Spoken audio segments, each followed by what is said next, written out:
Hi folks, Sam from JancesRobinson.com here. I am standing in Cameron's Clos Electrique Vineyard in the Dundee Hills.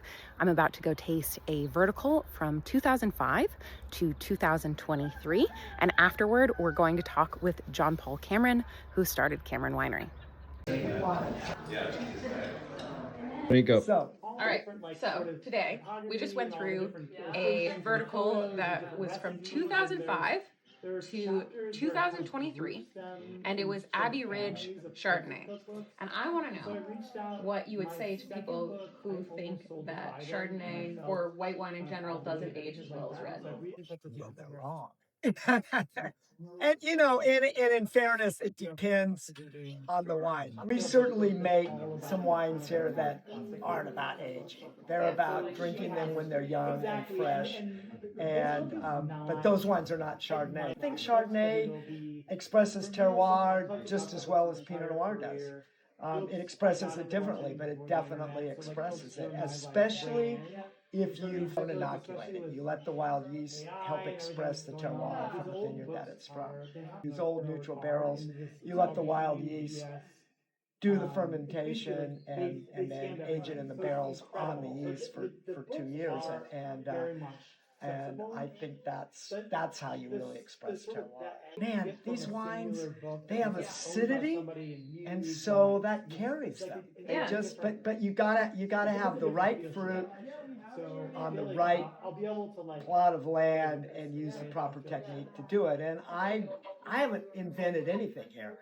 I've just gone and paid attention in Burgundy what the really good producers do and tried to emulate what those guys have figured out, who knows, hundreds of years ago. Okay, from the flight today, Yeah.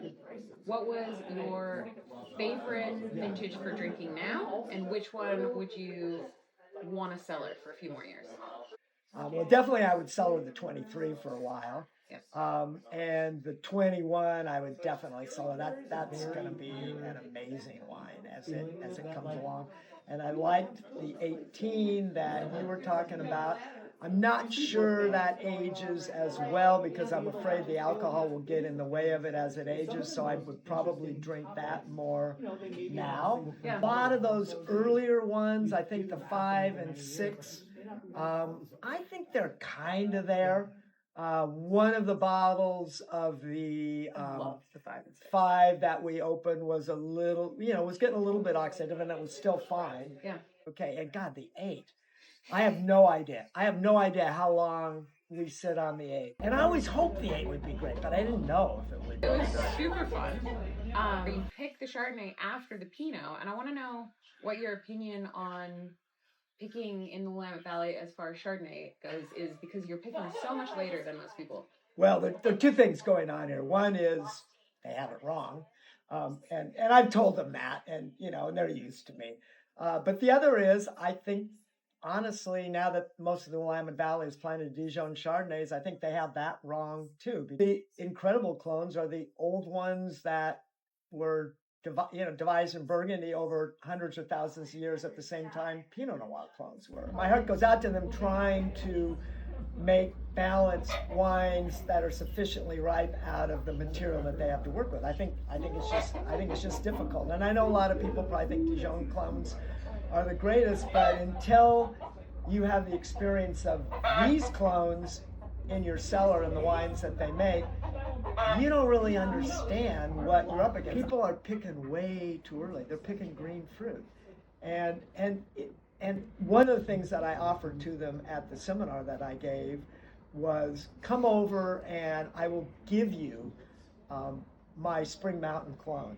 Yeah. And all you got to just plant a few vines, and it can be your canary. And when it chirps, you pick. It's really hard with Chardonnay to really tell when it's ripe. It's not easy. The Draper clone that is off of Abbey Ridge is pretty good at telling you when it's ripe.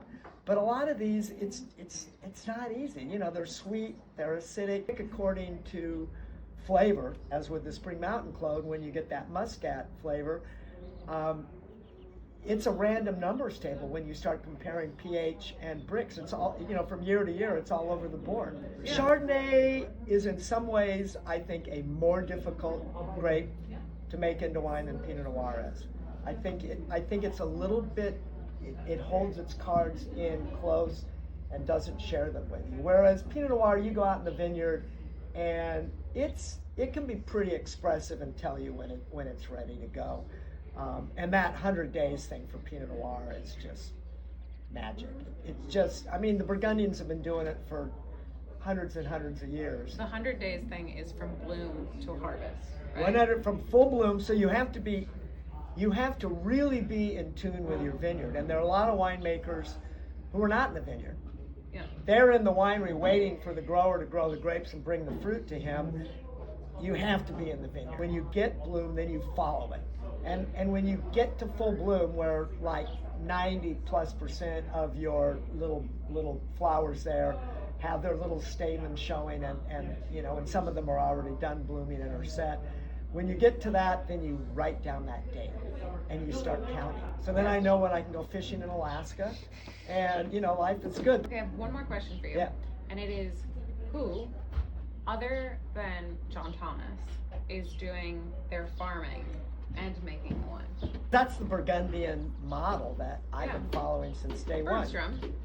Bergstrom. See, and part of the deal is Evesham Wood. Okay. Evesham Wood. And see, part of the deal is you look at the case size, because the way I came to this was all these trips to Burgundy early on when I was still making wine in California, and I would get to a place that was really, I could tell, just doing what I wanted to do and making world-class wine. It would be like Etienne Griveau and Von Romany, Patrick Bies and Savigny, early on Dominique Lafon, Hervé Roumier, and I'd ask them how many bottles per year they're making, and the answer was always somewhere in the ballpark of 50,000 bottles a year, which is about 4,000 cases. Yeah. And I came away from that going, that's the magic number. Brick House. Yeah. I'm thinking Deep Roots Coalition, because it's going to be people in there. David Ayers. Carrier. Maybe Ayers Creek. Brad at Ayers, yeah. McKinley. Yeah, Ayers. McKinley. Although God, Matt. Granville. Yeah. Granville? I think so. Yeah, Granville. Yes. He's been farming for ages. Yes. He was farming before I was making wine.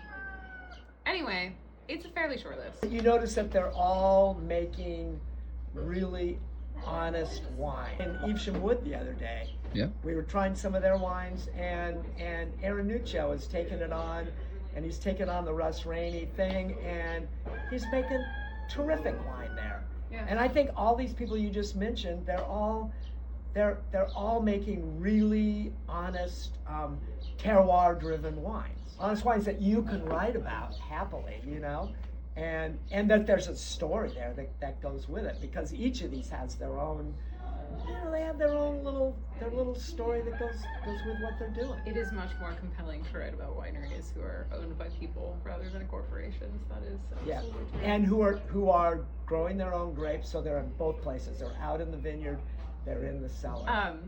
Okay, we're good. That's way too much content, actually. Having a dog. He makes once in a while. Just kick it early. Make a